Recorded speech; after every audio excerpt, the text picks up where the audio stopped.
Alô, comunidade, eu sou o Rodrigo Viana e esse é o ICL Urgente, sempre às 5 horas da tarde, com as principais notícias do Brasil e do mundo. E sempre com a gente, a Laura Couto, na redação, na Central de Apurações do ICL. Boa tarde, Laura. Boa tarde, Rodrigo. Boa tarde para você que está nos assistindo pelos canais do Instituto Conhecimento Liberta e Eduardo Moreira no YouTube. E muito boa tarde para você que está nos ouvindo pela Web Rádio São João, em Quixadá, no Ceará, e pela Rádio Cultural FM, no Rio Grande do Sul. Vamos lá, Rodrigo. Vamos lá, deixa o seu like na nossa transmissão, que assim você ajuda o conteúdo do ICL a se espalhar cada vez mais. Muito boa tarde, boa noite, bom dia para você que nos escuta também pelo Spotify. Eu sei que tem muita gente aí nos escutando também aí em outras plataformas, essas plataformas de áudio. Boa tarde para você que mora nesse país em que já temos mais golpistas a caminho da cadeia. Agora é a turma do Núcleo 4. Começou hoje o julgamento. A gente já teve a condenação do Núcleo 1, o núcleo crucial do Bolsonaro, dos generais, e hoje começou o julgamento da turma que ajudou a espalhar fake news. A Procuradoria pediu a condenação de todo mundo, os advogados já falaram. Daqui a pouco vamos trazer mais informações sobre isso. São os amigos do Jair também a caminho da condenação e da cadeia. Já já, esse será um dos nossos destaques. Mas agora vamos para o noticiário internacional e que tem tudo a ver com o Brasil, hein? O encontro entre Brasil e Estados Unidos para negociar o tarifaço. Olha esta manchete que está aí na tela. O ministro das Relações Exteriores do Brasil, Mauro Vieira, já está em Washington para se reunir nas próximas horas ou nos próximos dias com o secretário de Estado dos Estados Unidos, o Marco Rubio. Então esse é o Mauro Vieira e esse é o Rubio. Os dois têm o mesmo cargo. O Rubio, quando a gente fala secretário de Estado nos Estados Unidos, quer dizer ministro das Relações Exteriores, E ele é um direitista, é um homem aí conservador, com um discurso muito duro contra qualquer coisa que ele considera de esquerda, e ele foi nomeado pelo Trump para fazer essa negociação com o Brasil. E aí é um bom sinal que o Mauro Vieira já tenha ido para Washington e esteja esperando este encontro. E esse encontro, que pode acontecer nos próximos dias, ele indica o avanço das negociações entre os dois países depois daquela conversa virtual entre Lula e Trump. Segundo Mauro Vieira, a expectativa é de que a reunião com o Rubio aconteça até o fim desta semana. É um assunto para a gente ficar de olho. Esse encontro entre os dois ministros, o Rubio e o Vieira, vai definir se teremos ou não uma reunião presidencial, aí sim, entre Lula e Donald Trump.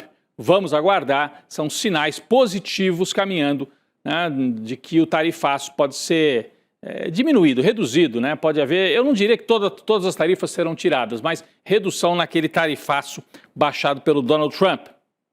Ainda no noticiário internacional, agora o Oriente Médio. Impasse na faixa de Gaza. O grupo Hamas só devolveu até agora 4 dos 28 corpos de israelenses que foram mortos no conflito e que estavam como reféns também, do grupo Hamas. Com isso, com o cessar-fogo, tinha ficado decidido que o Hamas deveria libertar todos os reféns restantes, os vivos, e devolver todos os corpos daqueles que foram mortos, dos israelenses, E isso deveria acontecer num prazo de 72 horas depois do anúncio do cessar-fogo, ou seja, a data era hoje.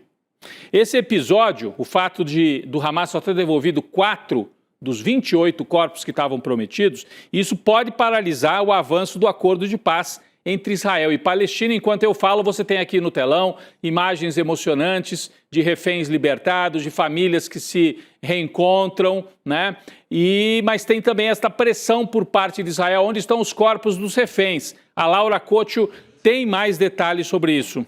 Rodrigo, essa notícia é o primeiro abalo no acordo de cessar-fogo em Gaza. O Fórum Israelense de Reféns e Famílias Desaparecidas disse que ficou chocado e consternado com a notícia de que apenas 4 corpos seriam devolvidos. Mas essa demora já era esperada. O Hamas já havia informado antes que não tinha localização exata de todos os corpos dos reféns mortos, que são vítimas de uma guerra que dura mais de 2 anos, Rodrigo? E hoje o ministro da Defesa israelense afirmou que a demora na entrega configura uma violação, mesmo com a sinalização do Comitê Internacional da Cruz Vermelha de que o processo deve demorar algumas semanas. E em nota à imprensa, a Cruz Vermelha afirmou que está garantindo que o transporte ocorra em condições dignas com a disponibilização de veículos refrigerados. Mas ressaltou que isso é um desafio ainda maior do que libertar pessoas vivas, Rodrigo. É isso, você imagina um território que foi bombardeado em meio a destroços, né? Os reféns que estavam vivos estavam localizados em pontos muito bem organizados aí pelo Hamas, já foram devolvidos. Agora os corpos, infelizmente os corpos dos israelenses estavam espalhados em túneis, em locais de difícil acesso e o Hamas não tem mobilidade suficiente para recolher todos esses corpos. É essa a justificativa, mas diz que vai fazer essa devolução ao longo das próximas semanas. Bom, em resposta a esse fato, né, de que só foram devolvidos alguns dos corpos, e o que seria uma quebra de acordo, Israel decidiu limitar a entrada de ajuda humanitária em Gaza, como se eles precisassem de uma desculpa para fazer isso. Estavam fazendo desde o começo do massacre aí, né? Estavam limitando a entrada de comida e de remédios. Mas agora, com a justificativa de que não devolveram rapidamente os corpos. O governo israelense vai permitir a entrada de apenas 300 caminhões lá na faixa de Gaza, metade do número previamente acordado. Aí, depois dessa pressão, o Hamas afirmou que vai entregar mais 4 corpos ainda na noite desta terça-feira. É mórbido demais, é terrível, mas muito mais do que essa notícia, que é terrível para as famílias. Terrível é saber que 70 mil pessoas foram assassinadas por Israel e o território foi transformado num monte de escombros. É tudo terrível, na verdade. É tudo terrível. Bom, o cessar-fogo não acabou com a matança ainda, hein, dos palestinos. Hoje, soldados israelenses assassinaram 5 palestinos no bairro de Shejaia, na cidade de Gaza. Está a manchete aqui na tela. 5 palestinos mortos pelas forças, israelenses em Gaza. Bom, as forças de Israel confirmaram essas mortes, alegando que os suspeitos, conhece essa no Brasil? A polícia vira e mexe e fala, matamos, mas eram suspeitos. Então, para os israelenses, qualquer palestino é suspeito e toma tiro. Bom, as forças de Israel confirmaram as mortes, alegando que os suspeitos se aproximaram demais da linha de recuo, onde as tropas de Israel estavam posicionadas nesta primeira fase do acordo de paz. Além disso, segundo a rede de TV Al Jazeera, um grupo de palestinos ficou ferido por fogo dos soldados israelenses na área de Halawa, em Jabalia, uma outra localidade ali na faixa de Gaza. Ou seja, a brutalidade não acabou, é brutal que os corpos não sejam devolvidos e é brutal que o exército israelense, de forma covarde, siga matando civis em pleno cessar-fogo na faixa de Gaza. Bom, vamos voltar para o acordo de paz. A recuperação e a reconstrução de Gaza pode custar ao menos 70 bilhões de dólares. É isso mesmo, Laura? Ajuda a gente a entender o que significa isso em reais, né? O tamanho desta reconstrução lá na faixa de Gaza. Pois é, Rodrigo, aparentemente custa caro reconstruir uma região inteira onde vivem mais de 2 milhões de palestinos, né? Mas esse montante de 70 bilhões de dólares, é aproximadamente 382 bilhões de reais, foi levantado pela Organização das Nações Unidas, a ONU, que divulgou um relatório hoje estimando o valor da reconstrução. Ainda que o dinheiro seja levantado, Rodrigo, o processo dessa reconstrução pode demorar décadas. Afinal, a faixa de Gaza está completamente devastada depois de 2 anos de matança e bombardeios, né? E só pra gente ter uma noção, Rodrigo, o conflito gerou cerca de 55 milhões de toneladas de entulho, o que equivale a 13 vezes o número das pirâmides de Gizé no Egito, Rodrigo. E segundo a ONU, diversos países árabes, países europeus, o Canadá e os Estados Unidos sinalizaram disposição para contribuir com esse financiamento. Mas o Trump não citou Israel entre as nações que se envolveriam nessa empreitada aí de reconstruir Gaza, Rodrigo. Enquanto você falava, a gente assistia algumas imagens desses montes de entulho em que foram transformados os prédios lá na faixa de Gaza. Vou até virar para cá e a gente tem os montes de entulho e tem Gaza como era antes, né? A gente tem que lembrar que é uma região à beira-mar ali no Mediterrâneo. Enquanto a Laura falava, passavam algumas imagens do que era a faixa de Gaza antes dessa destruição, dessa tentativa de extermínio, de tornar a vida inviável para os palestinos, essa tentativa promovida pelo Estado fora da lei, que é o Estado conduzido por Benjamin Netanyahu.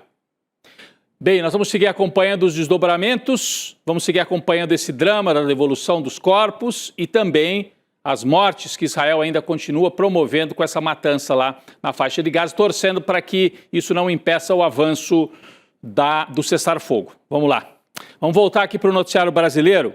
A primeira turma do STF começou hoje o julgamento da ação penal contra o núcleo 4 da trama golpista, também conhecido como núcleo da desinformação. Era a turma que espalhava fake news, ou então que fazia ameaças a militares, mandava mensagens, a mando, segundo as investigações, do Braga Neto, que mandava a turma lá de baixo, pressiona o general para que ele possa aderir ao golpe.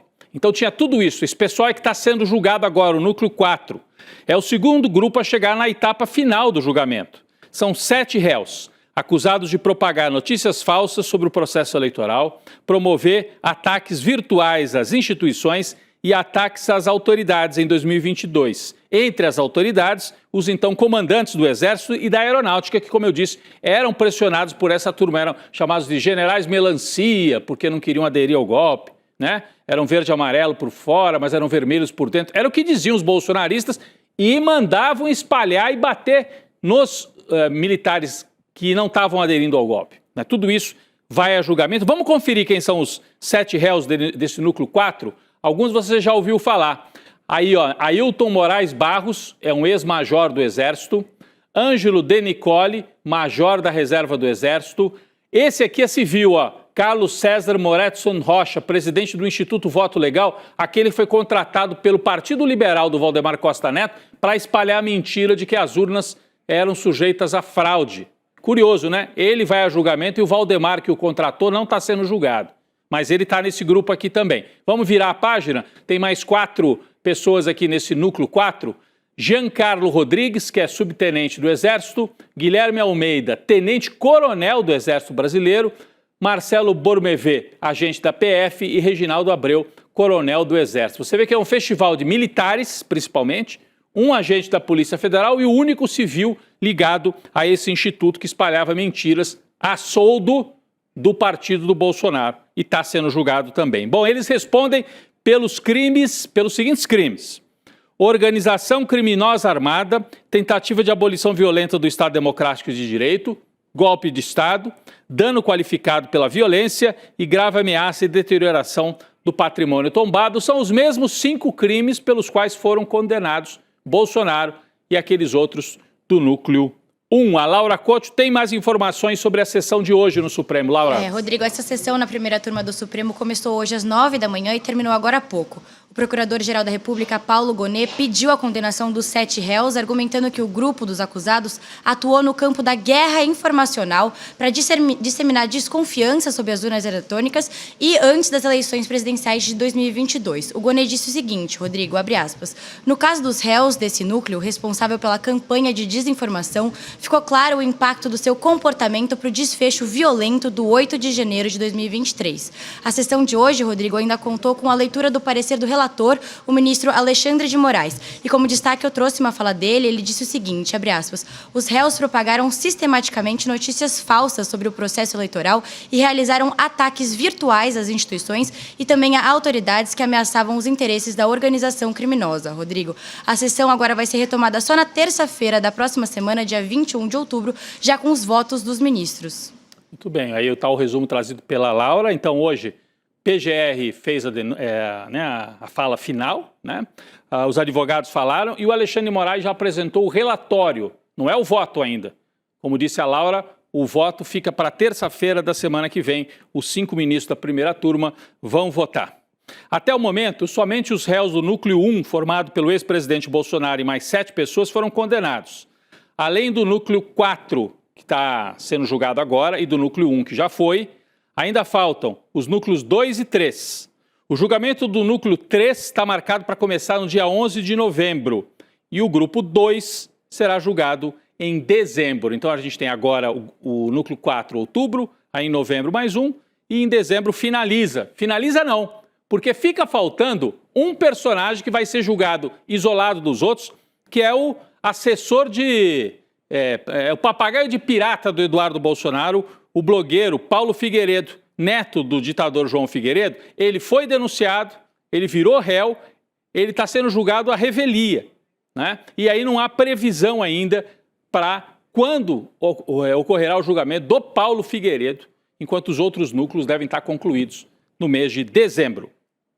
Pessoal, ainda em Brasília, mas saindo do Judiciário e atravessando ali a Praça dos Três Poderes, vamos falar sobre a reação do governo Lula a esta derrubada da medida provisória ocorrida na semana passada com votos do Centrão. Então o Lula está mandando ir para cima do Centrão. O governo diz que dessa vez não vai perdoar os infiéis, né? Já teve tanto acordo com o Centrão, mas parece que dessa vez estão indo mesmo para as demissões, hein? O Lula mandou fazer a lista de quem tem cargo no governo e começou as demissões. Até agora, 380 filiados a partidos do Centrão que tinham cargos na esplanada foram exonerados.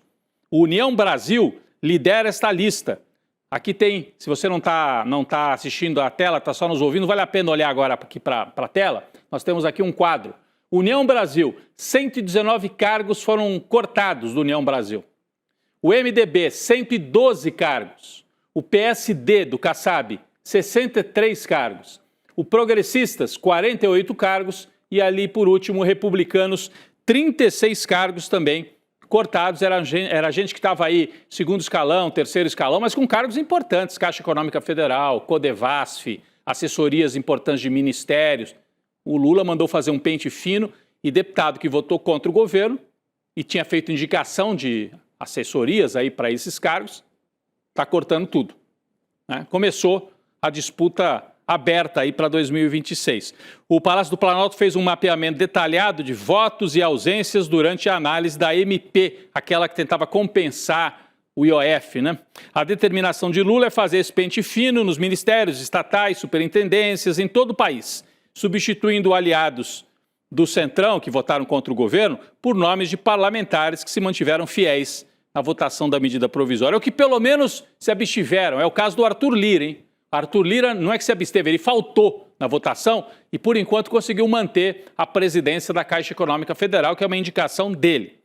Bom, quem também se pronunciou sobre os próximos passos do governo para compensar essa manobra feita pelo Centrão, que cortou, né, dinheiro que ia entrar para o orçamento federal, quem se pronunciou foi o ministro da Fazenda, Fernando Haddad.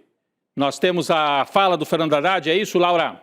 O ministro da Fazenda, Fernando Haddad, disse que o governo está avaliando todos os cenários possíveis para equilibrar as contas de 2026. Em entrevista coletiva, o Haddad afirmou que a decisão de preservar ou não o orçamento do ano que vem vai depender da decisão do presidente Lula. E tem mais, Rodrigo, ao ser perguntado sobre os cortes de 7 bilhões de reais em emendas parlamentares como uma das possibilidades para equilibrar aí o orçamento do ano que vem, o ministro Fernando Haddad respondeu que pode haver um corte ainda maior do que os 7 bilhões, Rodrigo.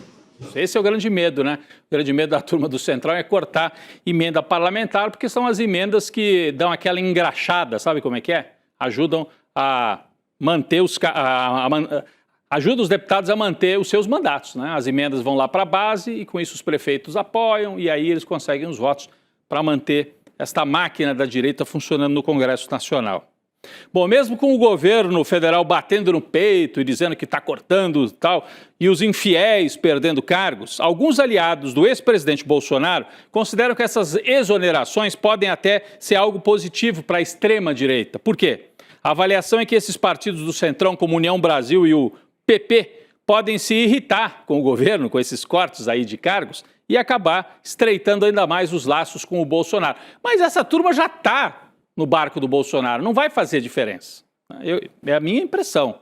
Eles já estão, e até esse voto deles é o maior sinal de que eles já estão embarcados com a candidatura da extrema-direita, né? A expectativa dos líderes bolsonaristas é aproveitar esse momento de reorganização da base governista no Congresso para impor novas derrotas ao Palácio do Planalto e, quem sabe, com isso, aprovar até a anistia do Bolsonaro. Essa aí vai ser mais difícil, hein? Podem até tentar aprovar na Câmara, é pouco provável, mas se passar na Câmara não passa no Senado. A anistia está com um caminho travado no Congresso. Falando nisso, gente, falando no projeto da lei de anistia, vocês sabem que aquela ideia agora que está em voga é a do Paulinho da Força, que é esse que está aqui no telão, né? Em vez de uma anistia aberta, fazer uma dosimetria, diminuir as penas para o Jair Bolsonaro, para ver se com isso ele fica menos tempo na cadeia. Essa proposta está fora da pauta da Câmara dos Deputados por enquanto, não tem consenso. Nas últimas semanas, o Paulinho da Força tentou achar um meio termo para o projeto de lei, mas está esbarrando na intransigência dos bolsonaristas que dizem é anistia total ou nada. Aí ele não consegue costurar os apoios para essa meio anistia que ele está tentando fazer. Com isso, o projeto ficou sem sustentação política. Parece que agora o Paulinho da Força vai para a última tentativa. É isso, Laura?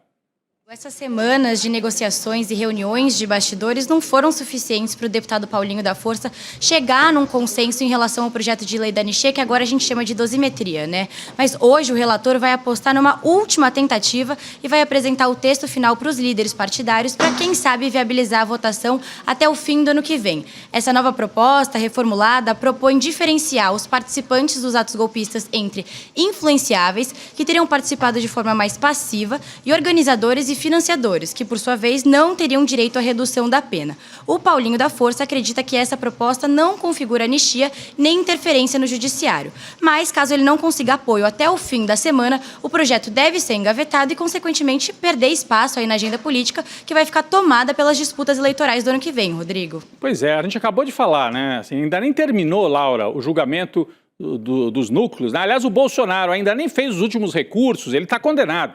Mas ainda falta o acórdão ser publicado, ele vai fazer os tais dos embargos de declaração, os outros núcleos ainda estão sendo julgados e os caras estão querendo arrumar uma anistia totalmente fora de hora. As pesquisas mostram que 2/3 dos brasileiros, ou talvez até um pouco mais, estão contra esse projeto de anistia. Os bolsonaristas se desgastam insistindo nisso e o Paulinho da Força tenta achar um meio termo que também não está saindo do lugar. É muito provável que a gente termine o ano e isso vai ser bom para o Brasil, sem essa anistia e sem nenhuma dosimetria também, como diz lá o Paulinho da Força. Mas ainda falando no Supremo Tribunal Federal, o ministro Luiz Roberto Barroso formalizou o pedido de aposentadoria antecipada da Corte. A saída oficial foi marcada para o próximo sábado, dia 18. Então ele formalizou hoje, ele já tinha avisado que faria, mas formalizou o pedido, só fica no Supremo até sábado, dia 18. Que pressa, hein, Barroso? Está com pressa para ver se não cai naquelas sanções dos Estados Unidos, se pode frequentar lá o apartamento da família, né? Acho que ele tem apartamento lá, o filho tinha emprego em banco lá nos Estados Unidos. Está com pressa o Barroso para cair fora do Supremo. Aos 67 anos, ele poderia permanecer no STF ainda por mais 8, até 2033, quando completaria aí sim os 75 anos de idade, que é a data limite, a idade limite para a aposentadoria compulsória. Antes de deixar o cargo, Barroso deve aproveitar os últimos dias no Supremo para retomar processos que estavam suspensos a seu pedido. Entre eles, a ação que trata da descriminalização do aborto até a 12ª semana de gestação. O ministro também já revelou que, após a aposentadoria, pretende lançar um livro de memórias e se dedicar à vida acadêmica e aos estudos. Enquanto isso, e aí é o mais importante, Lula já está de volta ao Brasil e vai iniciar as conversas para escolher o substituto de Barroso. A gente já falou bastante disso aqui nos últimos dias, mas vamos relembrar.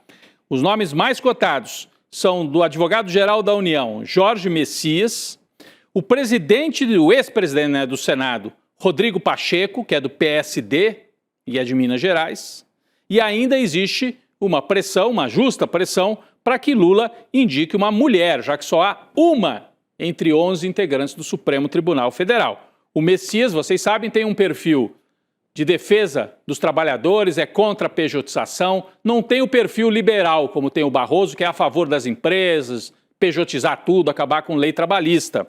O Rodrigo Pacheco, se for essa a escolha do Lula, teria um perfil mais parecido com o Barroso, liberal em temas da política, defesa da democracia, mas não vai defender trabalhador e vai ficar do lado dos empresários. Então, o Messias parece ser o nome mais apropriado para esse momento, ou então uma mulher progressista, como pedem vários documentos aí lançados por advogados e advogadas Brasil afora. Pessoal, teve um apagão nessa madrugada, nesta terça-feira, em boa parte do Brasil, hein? Milhões de brasileiros foram surpreendidos por uma queda de energia que afetou 25 estados. Só Alagoas não confirmou a ocorrência. A falha deixou cidades de todas as regiões do país parcialmente sem luz, por períodos entre 10 minutos e 1 hora. A gente tem um vídeo aqui que mostra o aeroporto Santos Dumont, no Rio de Janeiro, apagado, olha aí, ó, completamente apagado, foi a hora que faltou luz lá no Rio de Janeiro. Em resposta ao ocorrido, o ministro de Minas e Energia, o Alexandre Silveira, informou que o apagão foi provocado por um incêndio num reator da subestação de Bateias, no Paraná, um ponto estratégico da rede de transmissão nacional. O Alexandre Silveira também afirmou que foi um problema de estrutura e não uma falta de energia. Como é que é? Bom, vamos ver. Vamos ver o que ele disse.